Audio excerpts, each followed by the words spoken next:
Ni una menos. Vivas nos queremos. Tal vez hemos escuchado en los últimos años esa frase, pero el femicidio es una realidad que ha estado presente en la historia de la humanidad. Y si bien Costa Rica y Centroamérica son precursores en la investigación sobre el femicidio, en la actualidad se siguen callando voces de mujeres. El día de hoy nos acompaña Mariana R. Mora, docente de la Escuela de Sociología, quien realizó un doctorado en Sociología con especialización en Sociología y Género de la Universidad de París, Francia, y quien analizó las tensiones históricas y reconocimientos de femicidios en el país y su relación con la lucha por la justicia que ha llevado en los últimos años familiares, comunidades y movimientos feministas. Mariana, muy buenos días. Muchísimas gracias por acompañarnos. Muy buenos días, Carol, y muchas gracias por la invitación. Yo con todo el gusto participo de esta grabación. Muy gentil. Vamos a ver, ¿qué te parece si empezamos en qué consistió tu tesis doctoral y cómo fue ese desarrollo de los 5 casos de femicidios que abordaste en tu investigación?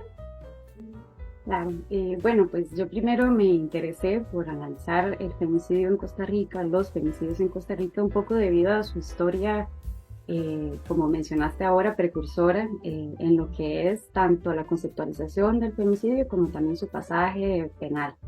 Entonces, mi tesis consistió como una primera parte en hacer un análisis crítico sobre cómo se construyen los datos estadísticos sobre femicidios en Costa Rica, que es tarea, digamos, del Poder Judicial, del Estado, haciendo una revisión crítica, digamos, de cómo es que se conceptualizan y a su vez proponiendo una cartografía de femicidios, que es como un resultado de la tesis que pretende, pues, cuestionar un poco de esta forma bastante limitada en la que se conceptualizan. Y hubo una segunda parte que fue una parte ya más de investigación cualitativa, estudios de caso, como mencionaste, fueron 5 estudios de caso de femicidios, donde lo que me interesaba analizar era cómo es que estas familias y estas comunidades hacen frente, ¿verdad? Porque muchas veces analizamos el femicidio como en sus condiciones, sus características, pero yo quería resaltar que a pesar de la dificultad de un momento que es difícil imaginarlo, por lo doloroso que es, aún en medio de esas condiciones las familias logran articularse, logran resistir y logran exigir justicia. Claro, claro, por supuesto. Y bueno, cuénteme un poquito más sobre este desarrollo con las comunidades, con las familias, qué tan accesibles fueron, ¿verdad? Esa apertura, porque el dolor, tal cual, es difícil, ¿verdad? Entonces, esta apertura, ¿cómo pudiste vivir esa experiencia? Bueno, es un reto, ¿verdad? Es un reto como investigadora y más estando lejos, ¿verdad? Porque estaba en Francia y venía a hacer trabajo de campo por varios meses a Costa Rica. Y por dicha, bueno, la primera conexión que tuve con familiares fue gracias a otro profesional de la Universidad de Costa Rica, un psicólogo, Marco Carranza, porque de hecho, bueno, otra de las motivaciones que me hacen a mí estudiar, analizar los femicidios, fue precisamente el femicidio múltiple de las estudiantes de Liberia, ¿verdad? Que esto ocurre en 2017 en la sede de Liberia, en Guanacaste. Y yo fui docente en esa sede, ¿verdad? Durante al menos 2 años. Y cuando sucede este terrible acontecimiento, yo reconozco que hay una de las estudiantes que fue estudiante en uno de mis cursos, ¿verdad? Entonces, un poco a partir de esa experiencia, cuando vengo a hacer trabajo de campo, logro entrevistar a Marco Carranza, que es el actual coordinador de la Brigada Psicosocial. Y es él, ¿verdad? Porque la brigada ocupó un lugar muy importante en la atención de este femicidio múltiple de estudiantes. Entonces, a través de Marco, ¿verdad? Él fue el que me dio el contacto para este primer caso, que es el femicidio múltiple. Entonces, ahí tuve la posibilidad de entrevistar a estas 3 familias. Y bueno, y los otros fue como decimos, como de a poquito, ¿verdad? Como viendo, bueno, si era creo que el que me costó más, ¿verdad? Fue un caso que era en Puerto Jiménez, debido a la distancia. Pero bueno, su familiar vivía en Unita, entonces de alguna forma, por lo pequeño que es este país también, ¿verdad? De repente logré hacer el contacto. Y bueno, creo que los aprendizajes de esta tesis también es todo el cuidado y el absoluto respeto que hay que tener, porque son temas muy complejos, ¿verdad? El dolor, el trauma psicosocial que generan estos eventos de violencia extrema contra las mujeres, pues en definitiva amerita que como investigadoras la ética sea pues un eje vertebral de nuestra forma de investigar. Sí, claro. Ahora bien, me queda la duda, antes de continuar con la siguiente pregunta, es la importancia de cuidarme como investigadora, como mujer, y el abordaje que se hace con ¿verdad? Con estas familias, esta importancia, no sé si creo que en psicología se da, ¿verdad? De que si yo me cuido, yo puedo ayudar a los demás, pues probablemente en sociología y más en temas que son muy vivenciales, probablemente por ahí también tengan ese abordaje como parte de la investigación. Sí, claro, por dicha, a través de Marco, ¿verdad? Fue como, bueno, es importante proponerles a las familias que si debido a la entrevista, ¿verdad? Hay un momento de descompensación, como decías, yo soy de sociología, entonces no tengo las herramientas necesarias para atender, por ejemplo, descompensaciones de ese tipo, entonces yo logré, digamos, a través de contactos solidarios, ofrecer, ¿verdad? Un espacio de escucha profesional para estas familias, ¿verdad? Sin embargo, finalmente no, ninguna pues como que acudió a ella, pero creo que al menos ofrecerlo de nuevo, forma parte como de esa preocupación y ese cuidado hacia quienes están ahí con nosotras en medio de la investigación. Por supuesto. Ahora bien, ahora sí, hablamos sobre retos estos familiares, sobre cómo se debe entrar en una familia con dolor, pero bueno, también hay otros retos, ¿verdad? Viviste en Francia, viviste en medio de pandemia, viviste un doctorado a distancia también, ¿verdad? En el sentido de que tu investigación, tu trabajo de campo era en Costa Rica. ¿Qué retos enfrentaste durante todo este tiempo?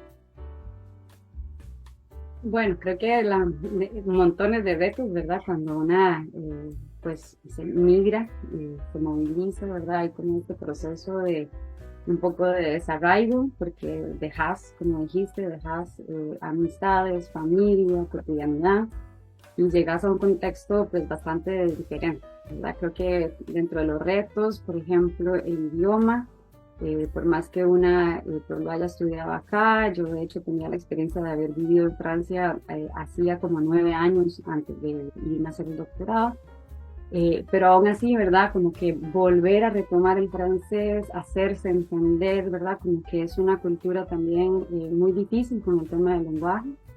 Entonces fue un reto enorme.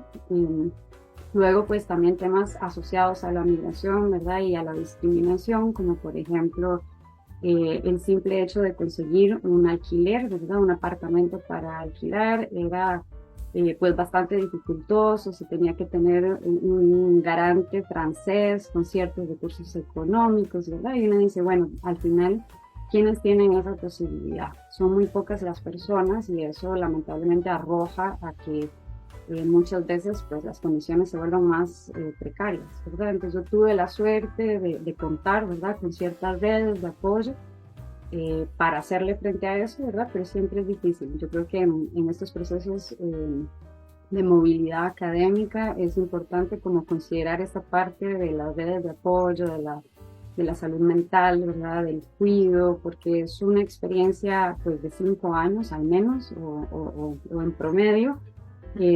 Y pues en ese contexto pues sí tenemos como que pensarnos, para mí fue fundamental hacer ese grupo digamos de amigas latinoamericanas que se volvieron como mi familia, mi comunidad allá, y eso es un sostén que nos permite investigar, ¿verdad? Porque de repente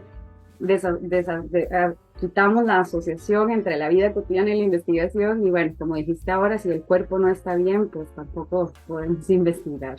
Exactamente, correcto. Y ya para llegar como al final de esta entrevista, me encantaría tal vez si nos puedes resumir en una palabra, frase, esta experiencia. Es difícil, me imagino, meter 5 años en dos maletas, pero tal vez en una palabra, una frase que te ha marcado. Bueno, quizás la palabra podría ser transformación, ¿verdad? Yo creo que una no vuelve a como se fue, como decimos, ¿verdad? Vuelve otra persona, estas formas nuevas de vincularse, todo el montón de experiencias nuevas también, ¿verdad? Todo lo aprendido como que nos mueve del lugar en todo sentido, no solamente en un sentido pues como profesional o académico, sino también como sujeto, como ser. Entonces, quizás sí, la palabra transformación da un poco cuenta de eso, de que la experiencia no fue estática, sino que tuvo altos, bajos, y que finalmente pues yo agradezco montones la posibilidad de haber realizado mis estudios de posgrado en el exterior, y esto fue gracias a la Universidad de Costa Rica, el apoyo económico que otorga, y bueno, y de parte de ustedes en la oficina de Centros Internacionales, todo el apoyo también administrativo, que se vuelve también uno de los retos en este proceso. Así es, no, Mariana, te agradezco mucho que hayas compartido estos minutos con nosotros. Creo que es algo vivencial, es algo de la actualidad, es algo que la sociedad grita, ha gritado durante los últimos años, que se ha hecho más fuerte cada día. Y bueno, tenemos que empezar a tomar mucha conciencia, ¿verdad? Que no podemos seguir callando las voces de mujeres y familias que con mucho dolor que viven. Es un dolor que no se quita inmediatamente, es un dolor que se transcurre y marca. Pero bueno, no, te agradezco mucho el espacio y bueno, a ustedes les agradecemos muchísimo que nos hayan acompañado en esta emisión de Voces de la Diáspora y los esperamos en el siguiente programa. Adiós. Hasta luego.